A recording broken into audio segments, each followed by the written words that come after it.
Welcome to Nutrition Your Way. I'm your host, Cindi. This podcast is for those of you that finally want to have control over your own health and your family's health. This is for you if you don't know what to eat to help your chronic illness or even your child's ADHD. I will share with you how to easily swap out unhealthy ingredients in your food for healthier ingredients that won't make you sicker or affect your chronic illness. And yes, you can still eat your favorite foods. Other areas I will cover include how to remove toxins from your food and life, how to eliminate the overwhelm you have with your health, including how to read labels, meal plan and prep, and how to manage grocery shopping with ease. My goal is to make biohacking effortless. Hey everybody, welcome back to Nutrition Your Way, the podcast that empowers you to take control of your health during menopause.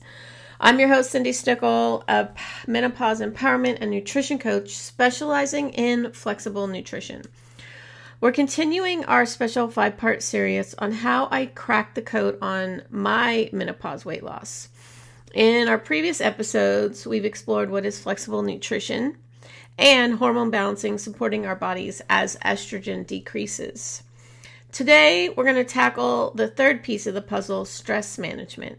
Specifically, we'll dive into how cortisol, our body's stress hormone, can be a sneaky saboteur of your weight loss efforts. So let's start by understanding cortisol. Often called the stress hormone, cortisol is produced by our adrenal glands in response to stress. In short bursts, it can actually be helpful, giving us the energy to deal with immediate challenges. But here's the kicker. When we're under chronic stress, our cortisol levels stay elevated, and that's where the problem begins. So, how does cortisol affect our weight? Well, it's a bit of a troublemaker. First, it increases our appetite, and not for a nice salad. It makes us crave those high-calorie comfort foods. You know, the ones we reach for when we're feeling overwhelmed. Second, it slows down our metabolism. And if that wasn't enough, cortisol promotes fat storage, particularly around our midsection. Hello, menopause belly. But wait, there's more. Cortisol can also interfere with our sleep, which leads to, you guessed it, even more weight gain. It's like a vicious cycle, isn't it? Now, let's talk about the menopause connection. As if the hot flashes and mood swings weren't enough, hormonal changes during menopause can actually increase our sensitivity to stress. This means we might produce even more cortisol than before. And combine this with other menopausal symptoms, and you've got a perfect storm for weight gain. But don't despair. There are strategies we can use to manage our cortisol levels and break this cycle. So let's go through them.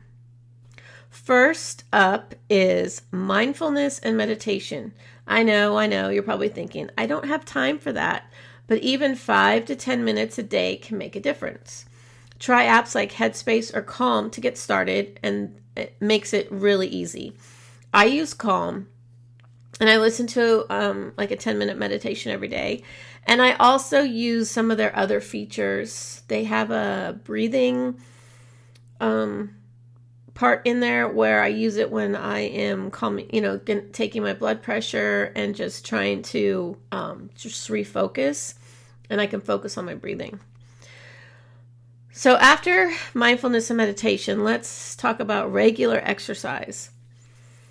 So you want to aim for a mix of cardio and strength training, but here's an important tip. Don't overdo it. Excessive exercise can actually increase cortisol. Cardio exercise, like if you did an hour-long cardio session and you're in menopause, that is the wrong exercise for you. It raises your cortisol. So you don't want to do long cardio anymore in menopause. You want to do more strength training because it also helps replace the muscle mass that you're losing, and it strengthens your bones. And then there's sleep. So we know sleep is crucial. Try to get 7 to 9 hours a night. I know it's not always easy, especially with night sweats, but establishing a relaxing bedtime routine can really help. And let's talk about nutrition. This is my specialty. Focus on whole foods and make sure you're including protein, healthy fats, and complex carbs in your meals. As much as I hate to say it, try to limit caffeine and alcohol. I know they're often our go-to stress relievers, but they can actually make things worse in the long run.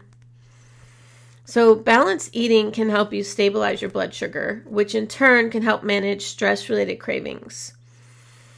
And in menopause, insulin resistance is a common occurrence in menopause, so you do need to be careful of your blood sugar levels.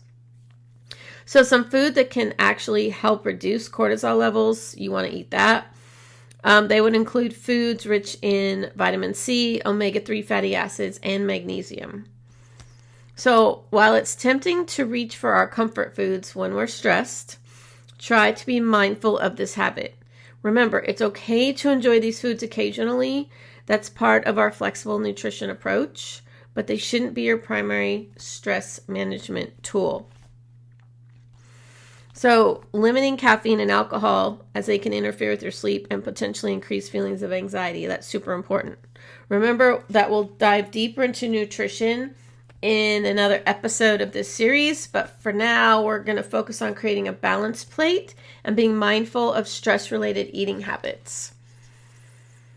There are also some great stress-busting activities you can try. Yoga, deep breathing, Tai Chi, they're all excellent options. And don't forget to engage in hobbies or activities you enjoy.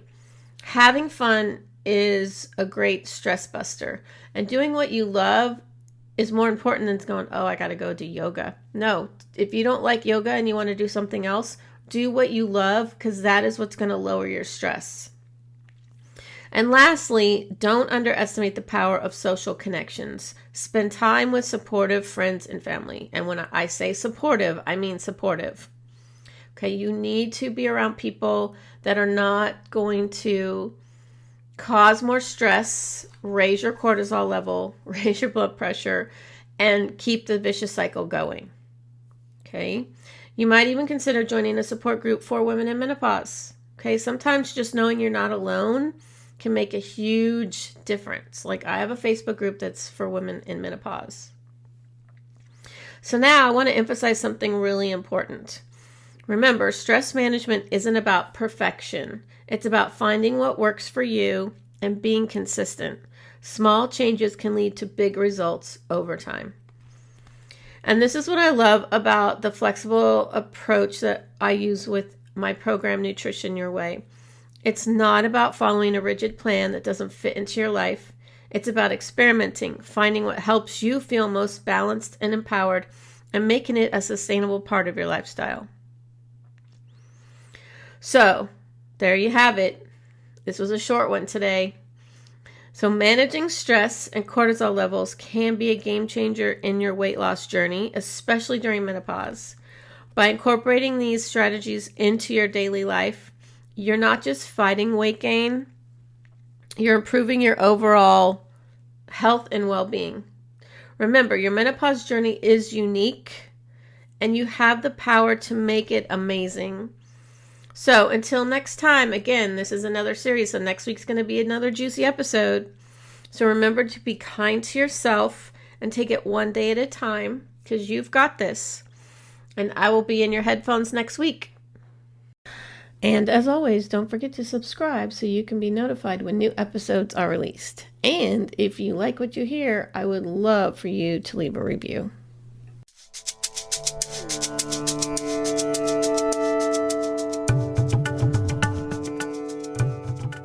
Thanks for listening today. I really appreciate you tuning in to the Nutrition Your Way podcast to learn about easy swaps, toxin-free nutrition, and how to biohack your family's health. Don't forget to subscribe here, and you can also follow me on Instagram at Cindi Stickle or my website cindystickle.com for the latest updates. Links are in the episode description.